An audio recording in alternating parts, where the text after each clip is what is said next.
একটা মুরগা জব করতে গেছে, যাওয়ার পরে এই মুরগায় দাও ধরার সময় বলতেছে আল্লাহ আল্লাহ। তখন আমার ফোন দিছে যে মুরগি আল্লাহ আল্লাহ করে, আমি কই তৈলে জব করো না। তখন আরেকটা আছে, আমি কই হেটা জব করো। তো সেই মুরগিটা নিচে হেঁটে ওটাই আল্লাহ আল্লাহ। আমি বলছি যে আল্লাহ আল্লাহটা মুরগি এমন ধরা তাজ্জব ঘটনা যে বোবাজাত আল্লাহ আল্লাহরা ডাকে, তাহলে এটা কী করে খাই?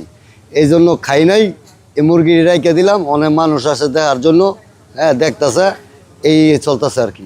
ডিম হয়েছে, বাচ্চা ছিটাইছি, আমরা ছোটোবেলা থেকে এটা পালতাছি, মানে জন্ম হয়েছে আমাদের বাড়িতে। পরশু দিন জব করতে গিয়া এমন পাইছি আর কি। তখন এটা আর জব করি কী করে? যে বোবাজাত জিনিস আল্লাহরা ডাকে, এটা তো আর ইচ্ছা করে আমরা জব করতে পারি না। কোনোদিনই আশা করি না এটা একমাত্র সৃষ্টিকর্তাই বলতে পারবে যে মালিক কী কারণে এটারে আল্লাহ আল্লাহ এটার মুখে দিছে জবান, এটা একমাত্র মালিকই বলতে পারবে।